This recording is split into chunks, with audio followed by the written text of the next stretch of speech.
O Flamengo desperdiçando a chance de ganhar 35 milhões de reais. Te falo ainda sobre o Flamengo que ficou no empate em 2-2 com o River Plate. Tem mercado, bastidor, finança.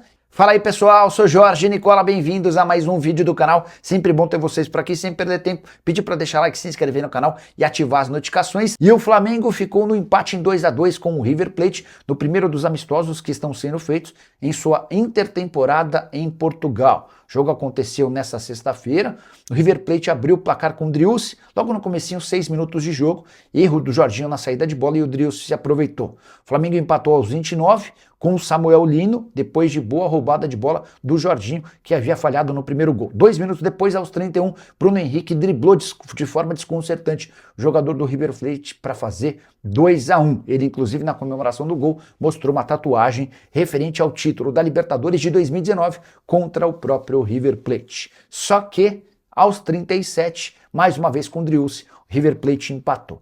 BH ainda chutou uma bola no travessão no fim do primeiro tempo.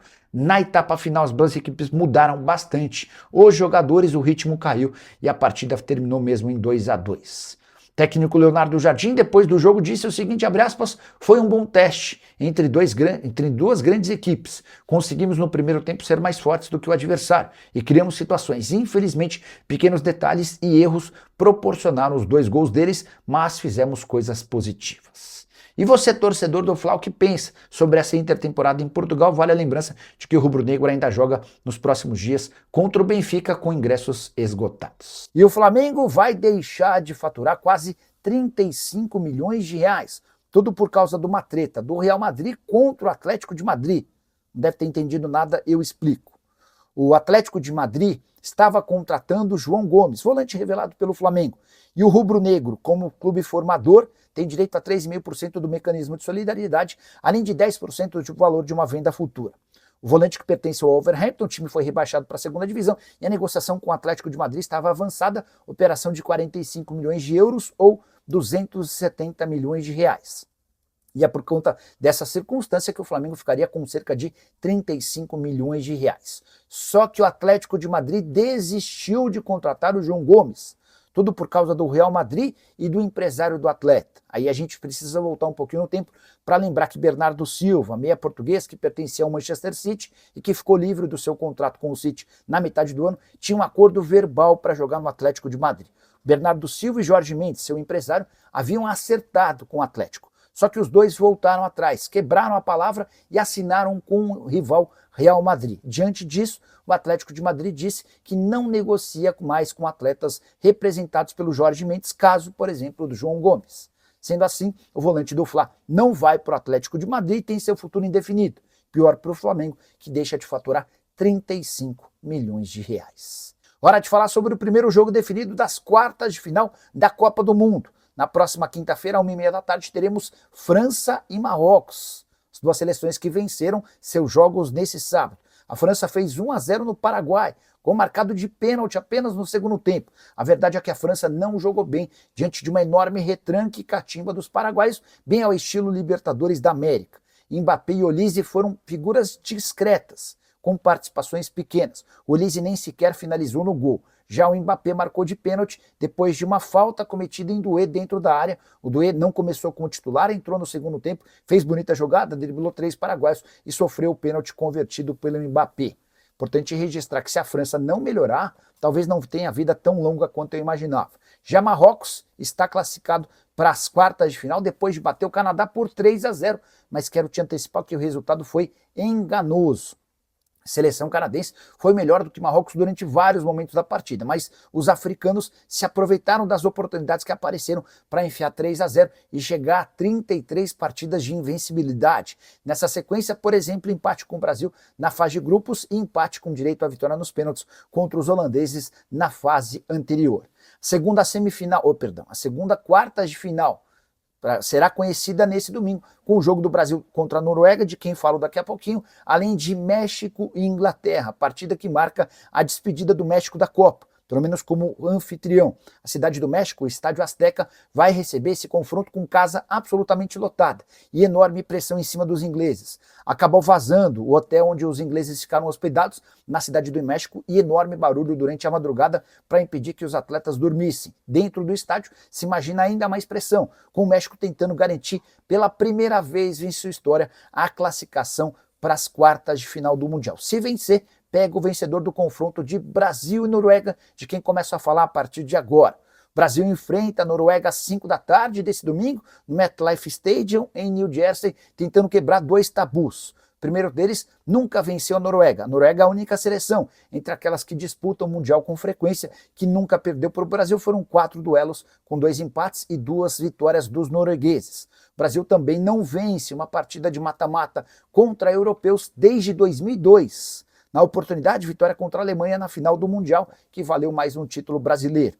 Desde então, o Brasil perdeu para a França em 2006, para a Holanda em 2010, para a Alemanha em 2014, para a Bélgica em 2018 e empatou com a Croácia perdendo nos pênaltis em 2022. Carlo Ancelotti não quis cravar o substituto de Lucas Paquetá, que sofreu lesão muscular. As duas opções mais naturais, Danilo, volante do Botafogo, e Martinelli, atacante do Arsenal. A impressão dos setoristas da seleção é de que Martinelli será o escolhido. Importante registrar que no fim da coletiva, o Ancelotti também foi perguntado a respeito de Neymar. E o técnico italiano cravou que Neymar terá minutos e jogará ao lado do Vinícius Júnior. E Leonardo Jardim, técnico do Flamengo, barrou a venda de Emerson Royal. O lateral direito, que é pretendido pelo Aston Villa, o time inglês chegou a oferecer 9 milhões de euros. A primeira proposta do Flamengo foi recusada, sob a justificativa de que, para que o negócio acontecesse, o Flamengo gostaria de algo na casa dos 10, 11 ou até 12 milhões de euros. Dessa maneira, recuperaria todo o investimento que havia sido feito quando da compra do atleta junto ao Milan. A operação foi fechada na época em 9 milhões de euros, só que com comissão e impostos, o Flamengo calcula ter gasto algo na casa dos 11 milhões de euros. Pois bem, em meio a essa contraproposta feita pelo Flamengo ao Aston Villa, surgiu a decisão de Leonardo Jardim, o técnico do Fla, que não quer a liberação de Emerson Royal. Pro Jardim vai ser difícil repor, em meio à temporada, um jogador que, apesar de não ser titular, tem deixado boa impressão. Vale a lembrança de que desde que Leonardo Jardim chegou, Varela e o Royal têm se revezado na condição de titular da seleção do Flamengo. A seleção uruguaia é para onde o Varela esteve, eliminado na Copa do Mundo. Só para completar o noticiário do Fla, se depender da comissão técnica, as vendas da metade do ano que precisam acontecer vão ser focadas em atletas da base que não conseguiram decolar no time principal. Wallace Ian, Daniel Salles, João Vitor e Lohan. Resta saber quanto essa galera pode render de dinheiro ao Flamengo, que tem custos extremamente altos e conta com vendas importantes para que a conta feche no fim da temporada.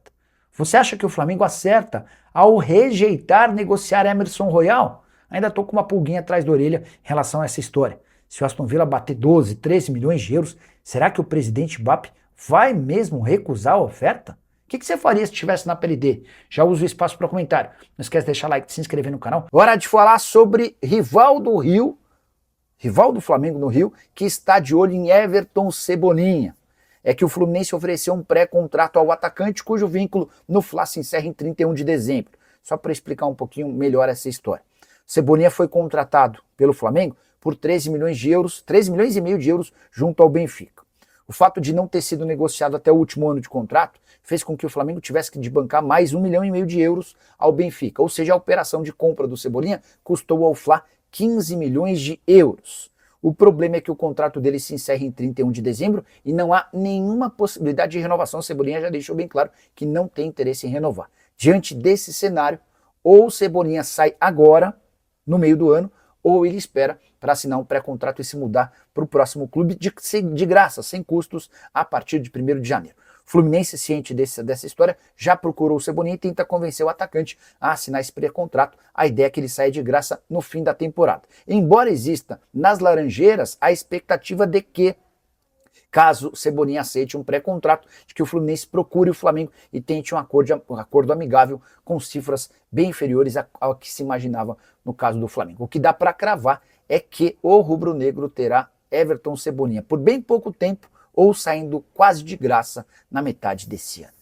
E aí, rapaziada boa, beleza? Chegamos aqui com mais um giro de notícias do maior clube brasileiro, Flamengo. Então já desde já peço o seu like, que se inscreva no nosso canal. Ative também as notificações para você receber as principais informações do mercado da bola do maior clube brasileiro. Claro, quem tá falando do Mengão. Rapaziada, daqui a pouco tem jogo, às 5 horas da tarde, tem Brasil e Noruega. Deixa aí no comentário quando você achar esse jogo. Pra mim vai ser uns 5-0 pra Noruega, tá?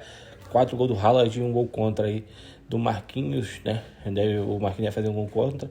Enfim, deixei o seu palpite, essa é a minha opinião. Valeu, um grande abraço, até o próximo vídeo. Fui, tchau, fui. Dale, Noruega!